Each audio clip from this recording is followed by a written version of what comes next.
great scientific contributions to improve cardiovascular health using translational approaches to lower blood pressure via the gut microbiome. Francine is very mindful of the impact of research culture on the work environment, and she has shared her insights on that on the paper Rethinking Culture to Unlock the Potential of Medical Research, which I highly recommend to everyone. I can also say that Francine is a fantastic mentor, and we are very lucky to have her here today. So the floor is yours, Francine, and thanks for joining us today. Thank you so much for the invitation. I'm really honored to be the first speaker opening your seminar series. And I just want to mention also that for people that don't know me or just see me from the outside, it may come across that talking to people and engaging with other people comes easily, but it's actually quite the opposite. I'm an introvert and I really struggle to engage with other people. So I hope I can share what I have been able to learn during my career and what has made my life a little bit easier in terms of facilitating networking and engaging more broadly as well. And I'll be sharing a lot of personal stories. So I hope you can learn with me some of the lessons along the way. And the very first one is one of the most crucial lessons in networking that I had that came in my first international conference back in 2010 when I was still a PhD student. And I was in a conference in Canada, and when I didn't know absolutely anyone else in the conference. And what happened was that I saw the keynote speaker, Professor Ted Kurtz, and I was so excited that I remember reading all of his papers and being super excited about his research, citing all of his papers in my papers. And I saw that he was alone in the corridor, and I thought, I'm going to go and say hi. And I just could not. And I tried so many times and I just could not get it over like myself of what I was going to say, what I was going to do. Did he really want to talk to me? Probably not. He was just having a break, leave the poor man alone. So it got to a point that I gave up going and talking to him. But what I did instead was go into the session where I was going to speak. And I sat towards the front of the room as you do when you're going to give a talk in a session. And he came into the session and he sat right next to me. And he looked at me and said, "Hi, you're Francine Max. You're doing your PhD with my friend Brian Morris. I'm Ted Kurtz. How are you?" And I wanted to die. um, so what I realized that moment is the key lesson from that is that they're just people. Like no matter how famous someone may look like, how amazing the track record or like the papers that they have written, the awards that they have won, whatever it is that you think that they're impressive, and it makes you feel like you don't really want to go, like you don't have the courage to go and talk to them. Remember, they're just people. And if just remembering that they're in the back, they're just people, remember that these are people that they, might have kids that, they struggle, like all the same things that we all struggle with our children, that they might have dogs that they take for walks to the dog park, that they still need to put their bins, the rubbish bins outside and do their washing. So remember that. And for me, that was such a turning point as well, not even that long ago, last year, 2 years ago, when I was applying for promotion to professor. And as part of the process, you have to have a meeting with your dean. And the dean of science at Monash is someone that I find quite intimidating. And he asked me to have the meeting online that day because he was home because his child was sick. And that made me really relate to that and remind myself that he was just a person. So what I hope that we're going to cover today is what are the benefits that we gain from networking, some examples of how networking has helped me, and also I'll give you some tips of how to network in different settings. So the first one is the benefit of networking is the key thing of networking is getting to know people. And you can get to know people at very different levels that they all ended up having a really important role in your career development. The first one is developing a support system. So meeting people that can potentially be mentors, be sponsors, but also peers. Like our career, like being a researcher is a tough gig. And peers are really important as well, because these are the people that they're going to be going through similar things as you. They might be like a few years ahead, a few years behind you, but they are going to have like a really important support network in your career. So you can swap publications, you can swap tips, you can talk about, oh, this was the way that was easy to do something. That's going to be really crucial in advancing your career. The second one is meeting reviewers. This potentially can be reviewers for your papers, but also being in Australia, for example, absolutely you're going to meet reviewers for your grants as well, for your fellowships. And people knowing you and putting, the face to the name and getting to know that you're a good person, that you're a good researcher, that's also going to make a huge difference in potential bias that maybe that impact on your applications. The third one is about establishing new collaborations and identifying people that have the skill sets to really advance your research. The type of research that we want to do and the impact that we all want to do these days, it's impossible to do with just one person and even potentially one team. So having this network of collaborators that have diverse skill sets is going to be really important. And finally is meeting future employees and also employers.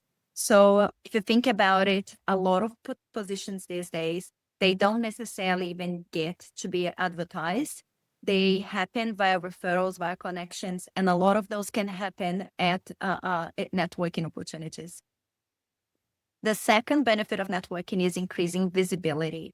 I like this saying that says an unseen face is a forgotten face, because this is really crucial, that people need to see you, to get to know you, to then be able to, for you to really benefit from networking.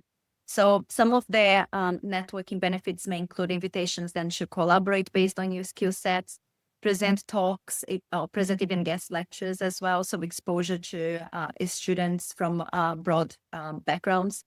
Supervise the students, be a chief investigator and also see investigating grants, and also be part of committees. So people need to get you to then lead to these invitations. And the third one is driving your mission. Like it's a great opportunity to share what is the most important things for you, and also an opportunity for you to be able to ask the things that you need to be able to succeed. That's something that I learned a lot, that if we ask, people might say no, but if we don't ask, we're definitely not getting something. So think about networking as an opportunity for you to ask for the things you need to succeed. And also identifying who can help you to do what to advance your mission. This gives another very important opportunity for that. And I'll give you like a brief example. And this is a quote from one of my mentors, Professor Stephen Harrop. I was in a conference recently and I told him, I said, look, they put me to speak in a really early, like 7 a.m. session. I knew there was not going to be many people in the room, but the co-chair of the session is someone that is very influential, and I wanted to get one message across to him. So I made my whole talk basically trying to influence his opinion on the topic. And Stephen told me, when I told him this story, he said, yes, in action, all you need is one buyer. So if you know what your mission is, you can take advantage of those networking opportunities to advance it. All you need is that one buyer. So think about its quality over quantity. So be purposeful how you identify who that one buyer may be. And some examples of how networking has specifically helped me. So the first one was to find a mentor. This photo is with Professor Gavin Lambert, who is the director of the Everson Health Innovation Research Institute at Swinburne University. I attended a conference at the end of my PhD, and Gavin, just by chance, was allocated as one of the people to judge my poster. So he came in to have a chat, and we got along, and we had some shared research interests, but I had never spoken to him before that moment. And months later, our international society put out a call for people to put their profiles out for members of the society to say, I want to mentor this person. So I put my hand up, and they put my profile in one of the newsletters. And then Gavin got back to me and said, I would love to be your mentor. And he has been my mentor since. That has been, probably nearly 15 years ago now. And besides attending my wedding, as you can see in the photo, we have been to many birthday parties, many events together. But also he has helped me immensely in my career development, including having a crucial role when I was moving from my last postdoctoral position into my lab head role. in helping me understand what are the things that I needed to negotiate. I had no idea. I would not have negotiated anything if it wasn't for him to actually tell me, these are the things you're going to ask. These are the considerations you need to take, like whether you move or not. So he had such a fundamental role in many, many instances in my career as well. He also has helped me several times to interview, like do mock interviews for fellowship applications too. So think about it like how mentoring can have such a huge role, and networking puts in a really good spot to be able to do that. The second thing that networking has helped me was to find a collaborator. One day I was leaving the animal house at Monash, and I was walking back to our building, and by chance I bumped into our then head of school, Professor Maura O'Brien, that you can see here on the left. She's now Dean of Science at Melbourne Uni. And I told her what I was observing in the lab, and she said, "Oh, well," and I said, "Oh, I think this might be interesting to your research as well." She said, "When you do your next cohort, tell me, and I send someone from my team." So she did. We found something that was really exciting. So she then put me in touch with Carla Hurt, who you can see on the right. And then with the data that we produced together, I was able to apply for an ASC Discovery Project grant that we're now finishing. And that has opened a lot of different doors to new collaborations, new supervision as well, new grant opportunities, and so on. The third thing that networking has helped me has been to get invitations to speak, to write papers, to write editorial positions, and so on. This was in a conference I attended last month at the Argentinian Society of Hypertension. It's a quite different setup from the Australian and many of the other countries, like a hypertension meeting, or I would say most meetings. This is like a large meeting. They get about 2,000 attendees. And I was invited because one of the people that I have worked in another committee with for many, many years put my name forward as a potential speaker. So that really opened doors by getting to know other people who were in the committees that I have set that then led to other invitations. Another opportunity was at the 2016 International Society of Heart Research Congress in Buenos Aires. At that conference, just by chance, I was invited to co-chair a session with Joseph Hill. Joseph had at the time just become editor-in-chief of Circulation. He's still in that position, but at the time was a very new position. And I was sitting in the session thinking, I know this name. And I couldn't really remember where I knew his name from until halfway through the session, I remembered. And then I spent the rest of the session stressing out about making a smart question to be able to impress him. And the last talk of the session, I delivered. And then after the talk, I started talking to him about some of the research that I was doing, it was very early on studying on the gut microbiome. And talking to him, he said, "Oh, that sounds really interesting." And I said, "Oh, would you be willing to receive the paper?" And he's like, "Absolutely." So as we know, papers get, especially like in a journal like Circulation, they get highly scrutinized by the editors and the peer reviewers. But having that open door from the editor that they're willing to read a paper and then willing to send it out, that's a major threshold for us to cross in research these days. And that resulted in our paper indeed being published in Circulation. And that is the paper that basically made my career. It's the first paper that I published in the area. It opened doors to so many other opportunities. And that was all because of a conversation that I had at the conference as well. And the last thing that I want to mention about how it has helped my career was about the paper that Barbara was talking about research culture. So this is something that I'm really passionate about, and it's something that is really important to me because of my mission and my passion as well on this topic. And a couple of years ago, I wrote this paper, and I decided that instead of just publishing it on my website, I wanted it to actually get to a journal because I wanted that to be seen by a lot more people and have like a much broader audience. And I also thought that having that published in a journal was going to reinforce that it was not just my opinion, but also other people, including like the editors of the journals, like a board. That was something that people were valuing as well.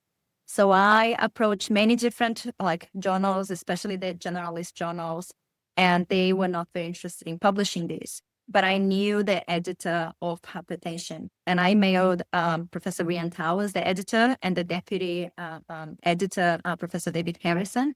And I mailed them, attached the paper, and said, would you be interested in publishing this? And they both got back to me and said, yes, we would love to publish it. So that's how I ended up having this paper, then publishing Hypertension. So it's really important that that networking, that I met those people at conferences, they, because they knew me and they knew that I was very serious about this mission, they then opened doors for the opportunity to publish in the journal. So I hope I have convinced you that this is something really important, and give you some examples of how this has actually like significantly impacted my career. So I want to talk to you next about how we network. So how do we put this into practice, especially when we're studying our career and when, as I mentioned in the beginning, this is not something that comes naturally to us. So something that I would recommend, and probably the easiest way, is to find a supervisor, find a mentor that is very good at networking and has a very broad network, because that's going to make it so much easier for you that they can introduce you to people. So in this photo on the left, I have Professor Fadi Chacha, and in the middle, Professor Brian Morris. So Brian was my PhD supervisor and Fadi was my first postdoc supervisor. They're both very well connected, and both of them introduced me to an enormous amount of people. So Brian would bring people, to my posters, would go and take me out, on the conference with him and take me to introduce to people. Fadi put my name down to so many committees, and he still does put my name down to give talks, to be part of other opportunities as well. So the easiest way is identify people that can support you, that can put your name forward, that are well connected, that you can go to them and say, I need someone that can help me with this. And they'll tell you, oh, I'll put you in touch with this person, and they facilitate those connections. That's going to be gold, advancing your career the fastest. But we also can drive a lot of it ourselves. So how do we start networking effectively? I would say the first key thing that you need to do is to set clear goals. What is that you want to achieve through networking? So are you going to look for job opportunities? Are you going to seek a specific advice? Do you want to learn something like a technique or establish a new collaboration? Then the second is identifying your network and also the target. So who are the people specifically that you want to get to know, that you want to learn something from? Is there a specific person? Remember, like, all you need is one buyer. Like, who is your buyer? Do you know who that is? Or do you need help identifying who that buyer may be? The third one is attending events. And although like online events like this one is really good, and hopefully we have a bit of an opportunity at the end, like for people to talk as well and so who is there and get to know each other. It's really important also attending face-to-face events. And because these really give you the opportunity to get to know other people and have those talks in the corridor, like I mentioned, like those are so important, and a lot can come out of it when you're not even like it was not even in your mind. And be genuine with how you approach those conversations. Like try to show like your best self, but also be genuine and try to be approachable. And finally, try to follow up. So if I met someone like in a conference, for example, and they are doing something that I'm really excited about, I really enjoy, like our interaction, I'll follow up with an email, just touching base, saying how much like appreciate the invitation, how much I enjoy our conversation, or here are the things that we discussed that I told you that I was going to send to you. Following up is really important because that's part of establishing that relationship and giving continuity to that conversation as well. So how to network at work? The first thing is like take an opportunity to say hi and introduce you to people that you don't know. Like you can do that in the corridor, you can do that in the lift, you can do that in the tea room. The second one is scheduling formal meetings. Like Australians love to go for coffee. Like that was something that I really struggled because I don't drink coffee. So I had to find something to drink during those interactions. But people go for coffee almost every day. You can just say, oh, you're going for coffee. Do you mind if I walk with you? Like even like, or say, oh, you're going for coffee. Let's go for coffee together. Or do you want to go for coffee next week? Or even our old school, they used to have a coffee roulette where people would sign up and then every month you would be allocated someone randomly to go and have a coffee with. So think about some of those opportunities where people already having a break to, go and get lunch, sit in the tea room. Like you don't need just like to go for coffee, but when you're having lunch, don't just have lunch in your desk. Go and sit in the tea room. Go and sit with someone that you don't know. If someone is sitting up there, just say, "Oh, hi. Have you been working here for long?" Just try to start a conversation.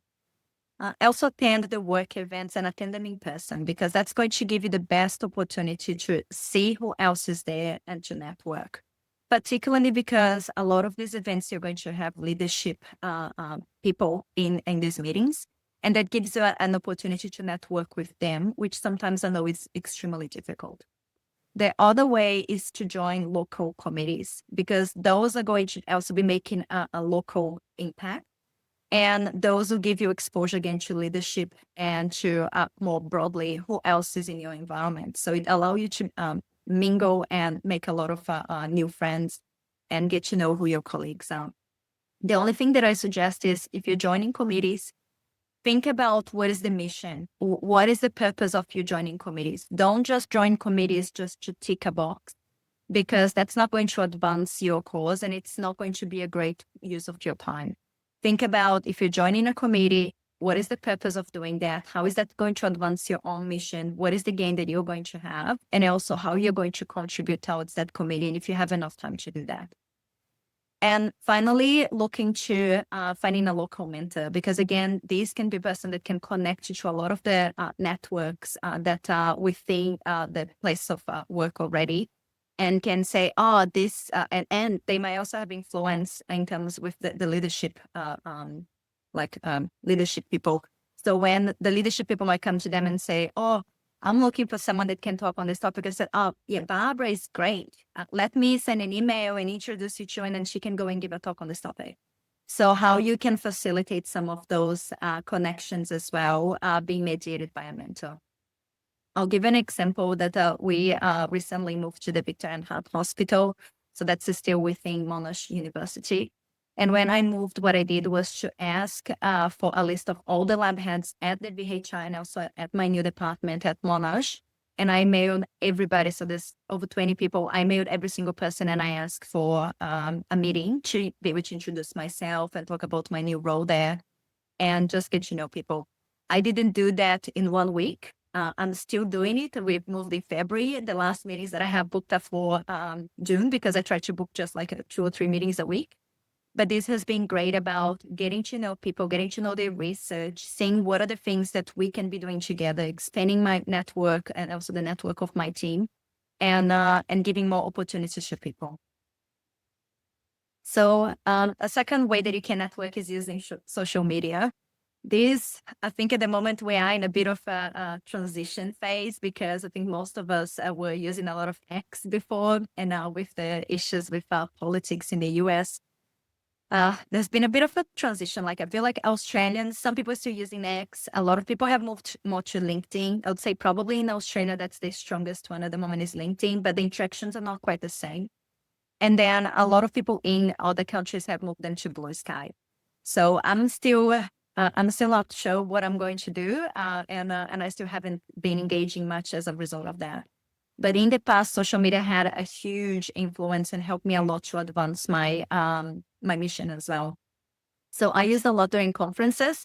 It allowed me to meet people that I didn't know that were at the conference and just say, "Oh, I just saw your photo at the same conference as me. You're sitting next to me. Hi, my name is Francine."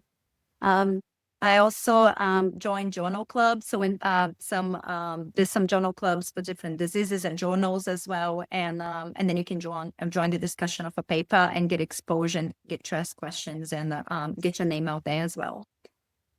I also follow people that you admire and follow the journal so you can maintain like some updated information. But that gives you also a really good opportunity to interact with people, because those interactions are the ones that are crucial, that you really get to know people and then people get to know you. So next time, again, they start following you, you share your papers, they think, oh, I need to invite an ECR for a session on this topic. Oh, I remember Michael shared this paper. I'm going to invite him. So some of the things that I do suggest, though, is thinking when we're using social media about reputation. And not just social media, like any networking opportunity that you have. A lot how we show up is about how we build our reputation. So, but social media is particularly easy to do that because we see a lot of misconduct, I think, in the way people behave in social media. So what I would suggest is follow your values and show up like as a person by being consistent and also being authentic of who you are. Share science, and I do suggest share your own science, but also share other people, sponsor other people. I also always check the source of information to make sure you're not sharing fake news. And I think we have a big role as researchers in maintaining real sources of information. I'm always nice to people. If someone is nasty, someone says something that I don't like, the easiest thing to do is you block them and you stop following them. You don't need to engage like in a fight on social media. Communicate also clearly and engage with other people and make sure that you're giving people credit. So if someone helped you to do something, like it's a great opportunity also to engage and say, I'm so grateful to Barbara and Michael that invited me to give this talk today. And make sure that you're celebrating achievements. So your own, like your team members, as well as other people around you, that again gives a good opportunity for you to start sponsoring other people. And overall, just have fun. I really enjoy like the time that I spent on social media in the past. But the things that I would not, I would suggest not doing is keep confidentiality and privacy. If people share something private with you, it's not yours to share. Never complain about coworkers or students because that's really poor form. Or complaining about working conditions or employer. Don't share unpublished data, especially from other people. Like if you want to share yours, that's your own call, but don't share other people's unpublished data. And if you're in doubt whether that's the right thing to do, probably it's not. So just don't post. And I know that some people on social media, they write things like all views are my own, but in the end of the day, we're always still representing our employers. So if it can come back to you. So just be mindful about what you're sharing. And in the end of the day, like just check your social media policy to make sure that you're not oversharing something that you shouldn't. And I'll just share briefly an example of how this has helped me. And that was through contacts that I made with Jessica Borg and Louise Burton. You might know them if you follow social media, if you have seen a lot of the changes that have been happening with NHMRC funding in terms of gender equity have been primarily driven by these two women. And through social media, we got to know each other and we were all very passionate about the same cause. So we put together a statement about the issues with an HMRC investigator grant funding that was primarily benefiting men. And we sent that to the NHMRC and we also shared on social media. And with that, someone with, I don't know who the person is, someone started a petition that I'm sure many of you signed as well. And those events were fundamental for the NHMRC to then change the rules of funding around investigator grants. And that came from our interactions on social media. So I just want to share how powerful this can be with networking on social media. The other way that you can network is in conferences. So the first thing that I would suggest you think is about which conference is the best one for you to have the best exposure. Either to thinking about the broader number of people, but also the other thing is who is going to be in the room. Remember, like all you need is that one buyer. Who else is going to be in the room that can give you opportunities? Prepare ahead when you're attending a conference. Don't leave it just for last minute. Think about what is the key goal, who is going to be there, and then make a plan of how you're going to actually achieve this goal. And make yourself visible. Attend the sessions, attend the workshops, ask a question if you can. And I know asking questions is so hard. I still struggle sometimes asking a question in a big session. But otherwise, go to the speaker after and say, hey, I really enjoy your talk. Do you have a moment? I had a couple of questions. That's also like a great way to network. Give a presentation if you can, or put your name up for a chair. A lot of the times, like people, when we're organizing conferences, we want to find new people that haven't yet had the opportunity to chair. So go and engage them and say, look, I'm attending the conference. I haven't been this before.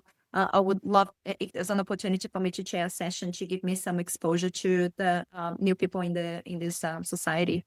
Like worst case, again, they'll say no. I also engage with other people on social media. As I said, that has been a great opportunity. And I met a lot of lovely people doing that, that even in conferences that I didn't know many people to start with. And again, follow up. If you talk to someone, if you tell someone you're going to do something, make a note and do follow it up. And the fourth way is the easiest way: get someone else to introduce you. You see, like if your supervisor is not there, or someone else, a mentor, someone else is not there, find a colleague that is there and just say, hey, do you know that person? Do you mind introducing me to that person? And that makes it so much easier as well. For me, one of the biggest conferences I had, the largest impact in my career was the Gordon Research Conference on angiotensin. I was an invited speaker in 2018. I didn't even know about this conference. I had to check it was a real conference. And I got an invitation to speak, and I was one of the most junior people speaking there. But it was such an amazing environment because it was a small conference, but everybody stays in the same place for several days. And we have lunch, breakfast, lunch, and dinner together. And it was such a good exposure. And I met fantastic friends. I met a lot of people that invited me to other conferences. I met people that then put me in committees and in journals as well. So this was such a good exposure, even for it's a much smaller conference than the ones I usually go to. And the last one is about committees. Committees are a fantastic opportunity to network. But again, make sure that if you're joining a committee, it is with a specific purpose to advance your goal. And while we are working in the committee, make sure you're communicating effectively, being respectful that people have different views, and also actively listen. But be active. Like, there is nothing worse than being in a committee that people volunteer to be in and then nobody does anything. So make sure that if you put your hand up to work in a committee, that you're actually delivering the things you agree on, that you're offering help and you're sharing resources and you're advancing the agenda of that committee. Because that's also going to impact your reputation. Because in the future, people are going to say, oh, no, I don't want that person in my committee or work with this person in this committee because last time they did nothing. So you don't want to be the people that other people are going to remember by not being someone that is good to work with. That's not going to help to advance your cause. It's not going to build the network you want. It's not going to do you any favors. And try to also build rapport with the other people in the committee. So that means catching up with them outside work, establishing a relationship, learning more about what they do that is outside that committee work. So what I thought I would do is just also share briefly some icebreakers for networking that I thought, like, if you're really struggling, take a print screen, or I can send these lines. Save it because you can use that next time you get stuck wanting to talk to the keynote speaker like me. So you can just say, hi, I'm Francine. I'm from Monash University. How are you? What do you think of the event so far? Or have you been able to check out the city? Have you done any tours? When did you arrive here? Or how did you get into this field? If you're like in an international conference or even like in Australia, where are you from? Like where have you trained? Do you know this person from your university? I follow them on social media. I really like them. Or talk about, current trends of the work. So have you heard about this new trial, this new paper? Or I saw something really exciting in this session. If you can even discuss about the food and the drink, saying, what have you found a good coffee shop?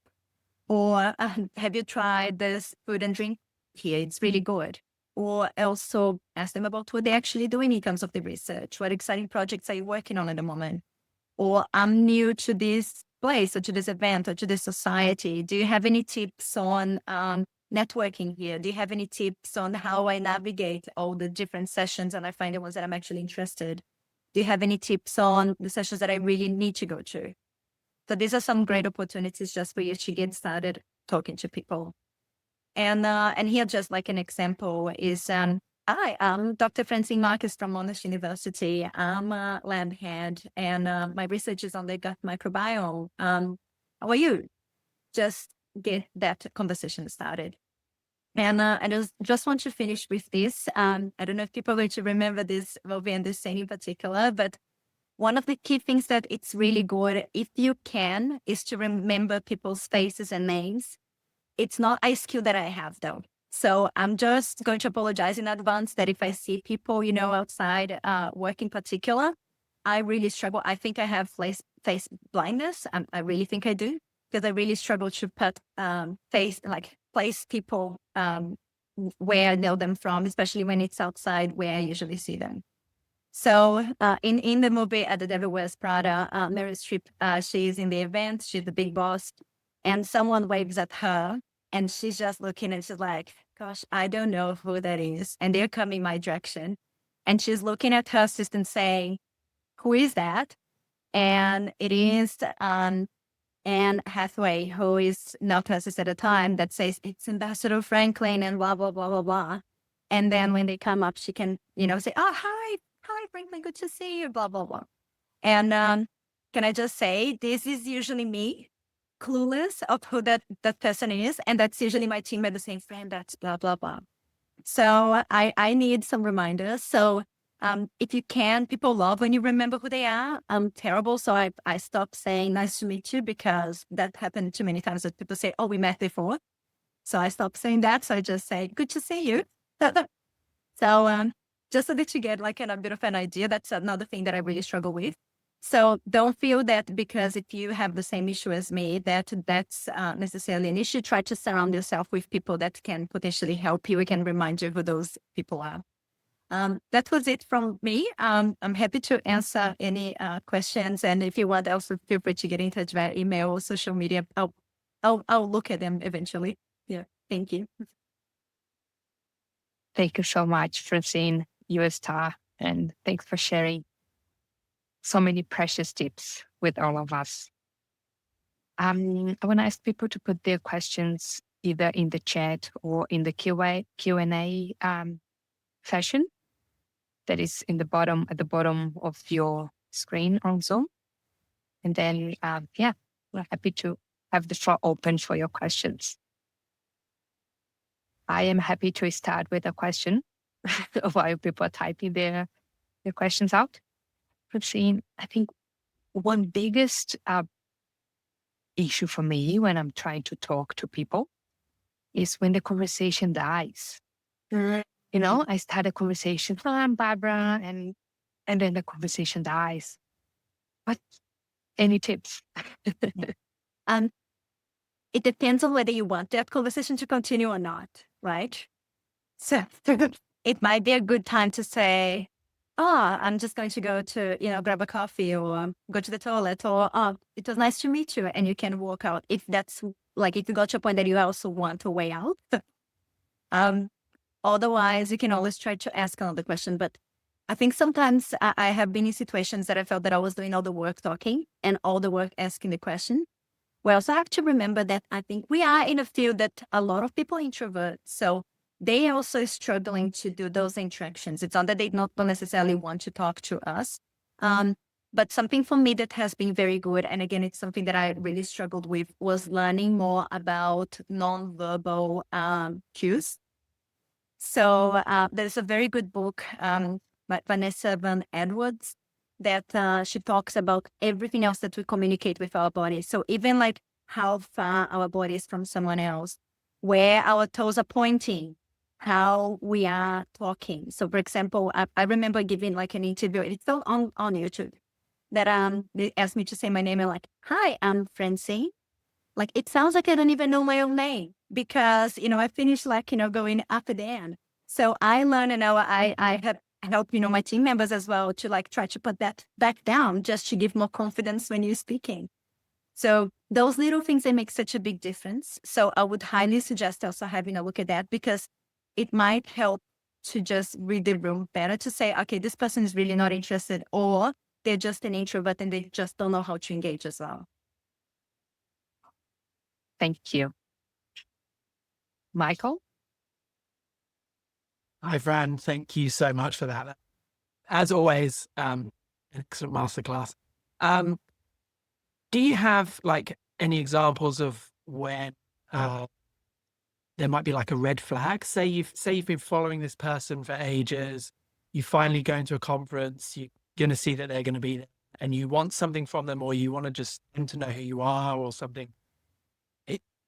Have you got any examples of where like the interaction hasn't gone well, or or actually you come to realize once you meet them and you interact and you interact with them, actually they're not quite who you thought they were, and it might not be worth pursuing or following up, or kind of the other side of.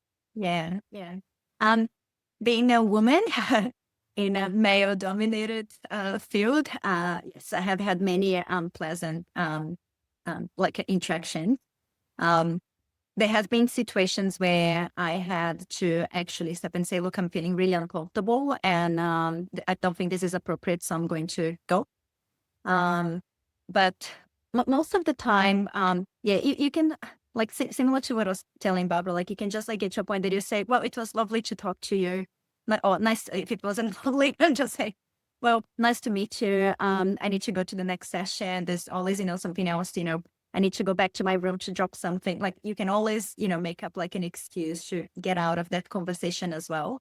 And particularly, I would say like my concern these days is sometimes sending like my junior researchers into conferences where I'm aware that they can face situations that can be unpleasant. So I'm more cautious about making sure that they have a support network, that they know that these things happen and they know what to do in situations like that as well. And I have been also like on the other end that I was in a conference and it was really, really awkward that senior researcher basically start hitting on a very non-interested junior researcher. And then after we heard about it, we basically never let that person be alone in the conference again. So you sometimes need to build some mechanisms to protect, especially like junior people, so that they don't have the same experiences that we had. Because unfortunately, even though we talk a lot more about it, and it's like those situations still happen. So we do need to be careful about opportunities for networking where there could be a power imbalance, and junior researchers in particular can be targeted. Yeah, great. Thank you for sharing. Sorry that you've experienced those things. Thank you for sharing those experiences with us so that we can hopefully learn. Yeah. There's a question in the Q&A. So from Ivana, they say, hi Francine, I'm a first year nutrition student at Monash. Do you have any tips for an undergraduate student starting out networking? Attend events. Go and attend events. So see like who is going to be at the event, or if there's someone you really want to talk to, make sure that if they're giving a talk, you're at the event and you're sitting right at the front, and at the end you're making sure you're going and you're saying hi. That would be the key thing is if the people that you want to get to know, make an effort. And even if it's like an academic, like we don't tend to get many emails like that these days, but like if a student sends me an email, said, hi, I follow you, I read about your research, I'm super keen on research. Any chance we could have, a 30-minute chat? Like it's unlikely people will say no. So make sure that you're attending opportunities and getting in touch with the people, or even asking one of your lecturers saying, hey, I know you work with this person. Any chance you could introduce me to them? I really wanted to have a chat with them. So leverage the networks you already have through your degree, but then also try to see what you can do to expand. Like again, worst case, people say no. Yeah. Sarah, gonna go ahead with your question. Yeah. Hi, Francine. So as an introvert, the most important problem for me with networking is I end up feeling inauthentic because it feels very superficial and transactional. And I also overthink about the conversation that I have not yet had. So any tips to not fall into that trap? Feeling inauthentic, it depends if that goes against your values. Like I would say, like if you have clarity of your values and who you are, you can make sure that all the interactions you have is still fall within what you feel comfortable with.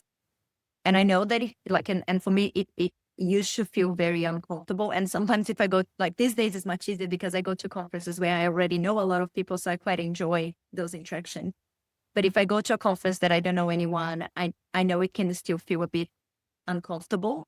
I'm easier now at walking up to people that like in a conference that I don't know anyone else and just say, oh, hi, hi, I'm Francine, I'm from Australia. And just having a bit of a chat. But I know that's really hard. But I would say keep the values, keep showing up the person who you are. And I think a lot of it is because we are it's not part of who we are, how we are trained to begin with as researchers. So I think the more you do, the easiest it is going to become. Yeah. Did that answer? I think you had a second part to your question. Well, I just said that I overthink about the conversations. The conversations wouldn't have happened, but I'll be in my mind, I'll be running those conversations. I'll say this, they'll say that, I'll say this, they'll say that. So how do I not do that? You have to see what people are interested in just to start the conversation and think about what, you need to know, if you're going to a conference and you're going to talk to people about your research, think about what is your elevator pitch. And in 30 seconds, it's a very quick elevator. So it's a 30-second, because if people are interested, the moment that you talk about it, they're going to start saying, oh, wow, you did that. Tell me more about it. Then you open up the opportunity that it's not just a one-way interaction. And if it gets to a point that, people are not that interested, that perhaps it's not the right person to talk to as well. As Barbara was saying, if the conversation suddenly dies, perhaps it's time to go and try to talk to someone else. Yeah. Okay. Thanks. I have a few questions here in the chat. And one of them, the two people asked, is if you have any tips for making the most of poster sessions in academic conferences. Yeah. Sometimes it's hard in poster sessions that I feel there's not a lot of interaction these days when you are the one presenting. So I'd say, number one, if you want to have more interactions in poster sessions, make sure you are also attending poster sessions and you're going and talking to people at those sessions and asking questions. I usually would go to someone and say, hi, my name is blah, blah, blah. Tell me more about your research. What are you doing? And just getting people interested, in getting them started in talking about themselves and their research. Most researchers are very happy to talk about their research. It to be very rare for you to be in a conference or an event that someone, if you ask them what they do, that they're not going to tell you unless they really don't like what they do, which I would say in our field is rare, because otherwise you go and do something else. So the easiest way is to ask people about their research and keep them talking about it. And even if you are on the other side, if you're the poster presenter, you start talking about your research, but if you want to continue that conversation, you can start saying, oh, what do you do? What do you do? Where are you based? What is your training? What is your interest? I'm just curious, why did you come to my poster? You can just ask them questions as well. More question here. Do people use business cards at conferences to swap contact information? And the person in question, he's a student, and she's wondering if they should create their own business card to share their contact info. Yeah, you could. I still carry business cards because I do come across sometimes people and that they ask for them, or people that I want to quickly, swap contacts. So I still do carry business cards. You don't see that as commonly these days anymore. I find in a lot of conferences that I have been to, and it might be the younger people, they take a photo of your name tag. They already find you on social media and say, can I add you to LinkedIn? Can I add you to Twitter? They already add you while you're still talking to them. But I was in a conference recently that there was one lady that she was after a position. Every single person that she met, she gave a business card to. I don't know if she got the position, but she was very determined in making sure that everybody got the message that she was looking for a position. So you can carry business cards if you want. Yeah. Perhaps just keep them a bit general so that you don't need to redo business cards every conference you go to. You can just use them more generally to different networking opportunities. Can I sneak in here, Barbara, with my own? Sure.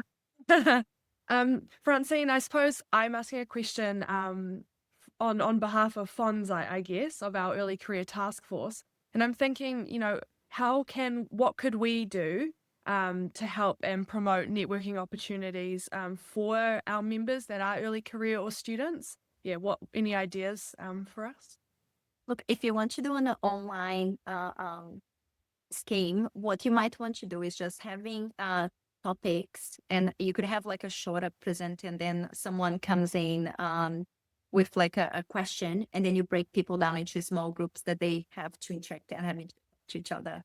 You could do some mentoring sessions, so speed dating mentoring, where mentors might volunteer for 1 hour, and then every 15 minutes or every 30 minutes, they get a new mentee for the day to just ask them any questions that they want. Those might be some easy to implement events online that members could really benefit from. Awesome. Thank you so much. I was squirreling away writing those down. Yeah, happy to have a chat another time as well. Yeah, yeah, for sure.